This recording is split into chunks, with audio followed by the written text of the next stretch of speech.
Cycle കൊണ്ടുവന്ന ഒരൊറ്റ ഇടി വിളിച്ചിട്ട് തിരിഞ്ഞു നോക്കിയില്ലെങ്കിൽ ഇപ്പൊ ഇങ്ങനെയൊക്കെയാ. ഒരിത്തിരി മാങ്ങ ചോദിച്ചോട്ടെ, അമ്മ തന്നില്ല. പിന്നെ ഞാനത് ആ കറിച്ചട്ടിന്ന് എടുത്ത് കഴിച്ചു. നാളത്തേക്ക് ലഞ്ചിനുള്ള പ്രിപ്പറേഷൻസ് ആണ് ഈ നടക്കുന്നത്. നാളെ എനിക്ക് സ്കൂളിൽ പോകണമല്ലോ. അമ്മ അവിടെ രസവും നെത്തോലി മുരിങ്ങയില ഇട്ട് പീര പറ്റിച്ചുകൊണ്ടിരിക്കുക. അതമ്മ മാങ്ങയും ഇത്തിരി ഇലിമ്പിക്കയൊക്കെ കൂടി ഇട്ടാ ചെയ്യുന്നത്. ഞാൻ ഉണ്ടാക്കുന്ന രസത്തിനേക്കാളും എനിക്കിഷ്ടം അമ്മ ഉണ്ടാക്കുന്നത്. അതങ്ങനെ ടേസ്റ്റ് ചെയ്തുകൊണ്ട് നിന്നപ്പോഴാണ് ഈ ഒരു ഇടി കിട്ടിയത്. അമ്മ എല്ലാം കൂടെ അങ്ങ് കൂട്ടി തന്നിട്ടുണ്ടായിരുന്നു. ഇതിനി ഒന്ന് വെന്ത് ആ വെള്ളം ഒന്ന് വറ്റുമ്പോൾ താളിച്ചിട്ടാൽ മതി. നമുക്ക് ചെമ്മീൻ ചെറിയുള്ളി റോസ്റ്റ് ഉണ്ടാക്കാം. ഞാൻ ഷാൻജിയോ ചേട്ടൻ്റെ ചാനലിൽ നിന്ന് പഠിച്ച റെസിപ്പിയാണിത്. എണ്ണ തീർന്നിട്ടുണ്ടായിരുന്നു. കുറച്ച് നേരം ആ പില്ലർ അങ്ങനെ വെച്ചില്ലെങ്കിലേ അമ്മയുടെ ഇന്ന് എനിക്ക് കിട്ടും. ഇനി ഒരുപാട് എണ്ണ വരാനുണ്ട്. വെളിച്ചെണ്ണ ചൂടാകുമ്പോൾ ഉപ്പും മഞ്ഞപ്പൊടിയും കാശ്മീരി മുളക് പൊടിയും നാരങ്ങാനീരും ചേർത്ത് മാരിനേറ്റ് ചെയ്ത് വെച്ചിരുന്ന ചെമ്മീൻ അങ്ങോട്ട് ഇട്ട് കൊടുക്കാം. അതങ്ങ് ഫ്രൈ ആയി വരുന്ന സമയത്തിന് നമുക്ക് കുറച്ച് ചെറിയുള്ളിയും ഇഞ്ചിയും വെളുത്തുള്ളിയും ഒക്കെ അരിഞ്ഞെടുക്കാം. ചെറിയുള്ളി കൂടുതൽ എടുക്കുന്നതാണ് ഈ കറിക്ക് ടേസ്റ്റ്. ആവശ്യത്തിന് ഇഞ്ചിയും വെളുത്തുള്ളിയും എടുത്തിട്ട് ആദ്യം ചെറിയുള്ളി ഗിരിഗിരി പിന്നെ സവാളഗിരി. ഈ കടായിൽ ഞാൻ ആദ്യമായിട്ട് നോൺ വെജ് ട്രൈ ചെയ്തത് ഈ ചെമ്മീൻ റോസ്റ്റ് ആയിരുന്നു കേട്ടോ. തൊലി മുള്ള അടർത്തി കളഞ്ഞിട്ട് പീര പറ്റിച്ചേക്കുന്നതാണ്. അതുകൊണ്ടാണ് അതിൽ മുള്ളൊന്നും കാണാത്തത്. വെളിച്ചെണ്ണയിൽ ഇത്തിരി കടുകും കുറച്ച് ചെറിയുള്ളിയും 2-3 വറ്റൽമുളകും ഒക്കെ ഇട്ട് അതങ്ങ് താളിച്ചെടുക്കാം. ചെമ്മീൻ വറുത്ത് കോരിയിട്ട് അതേ എണ്ണയിലേക്ക് നമ്മൾ അരിഞ്ഞു വെച്ചേക്കുന്ന ഇഞ്ചിയും വെളുത്തുള്ളിയും ചേർത്ത് കൊടുക്കാം. ഈ പറ്റി പിടിച്ചേക്കുന്നതൊന്നും കാര്യമാക്കണ്ട. ഇതിൽ വെള്ളം ഒഴിക്കുന്ന പോയിന്റിൽ ഇതെല്ലാം ഇങ്ങനെ ഇളകി പോന്നോളും.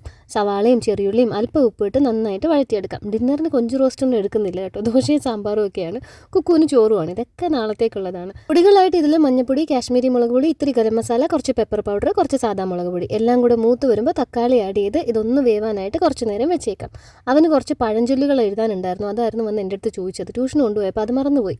അരപ്പ് നല്ല പേസ്റ്റ് പരുവത്തിൽ വേവുമ്പോൾ അതിലേക്ക് ചെമ്മീനും കൂടെ ആഡ് ചെയ്ത് കൊടുത്ത് നന്നായിട്ട് ഇളക്കി വേണമെങ്കിൽ ഇത്തിരി വെള്ളം കൂടെ ഒഴിച്ച് അടച്ചു വെച്ച് ഒന്ന് വേവിച്ചെടുക്കാം. ചെമ്മീൻ റോസ്റ്റ് റെഡി ആയിട്ടുണ്ട്. അമ്മ നിലൂനതി അമൃതമൊക്കെ കാച്ചി വെച്ചിട്ടുണ്ടായിരുന്നു. ഇനി നാളത്തേക്കുള്ള അരിയും കൂടെ തിളപ്പിച്ച് റൈസ് കുക്കറിലേക്ക് വെക്കണം. അരി തിളപ്പിക്കാനായിട്ട് വെച്ചിട്ട് ദോശ ഉണ്ടാക്കാം. ഡിന്നറിന് ദോശയാണെന്ന് ഞാൻ ആദ്യം പറഞ്ഞല്ലോ. ഇത്തിരി സാമ്പാർ ബാക്കിയുണ്ട്. അതിൻ്റെ കൂടെ കൊടുക്കാനായിട്ട് ചിക്കൻ ഫ്രൈയും എഗ്ഗും ഉണ്ട്. എഗ്ഗ് ബോയിൽ ചെയ്യാൻ വെച്ചിട്ടുണ്ട്.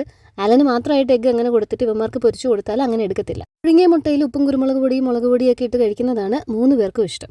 അലന് മാത്രം മതി ദോശ. മാവത്രയ്ക്കേ ഉണ്ടായിരുന്നുള്ളൂ. കറക്റ്റ് 4 ദോശ ഈ പാനിലേക്ക് അങ്ങോട്ട് ഒഴിച്ചു. ഇതാകുമ്പോഴത്തേക്ക് ഒറ്റ ട്രിപ്പിന് കാര്യങ്ങൾ കഴിയും. നെയ്യുടെ കുപ്പി ഞാൻ തുറന്നിട്ടേ ഉണ്ടായിരുന്നുള്ളൂ. അപ്പോൾ ആ സ്ലിപ്പിലുണ്ടായിരുന്ന നെയ്യാണ് ഞാൻ ഈ ദോശയ്ക്കകത്ത് ഇങ്ങനെ തേച്ച് വെച്ചത്.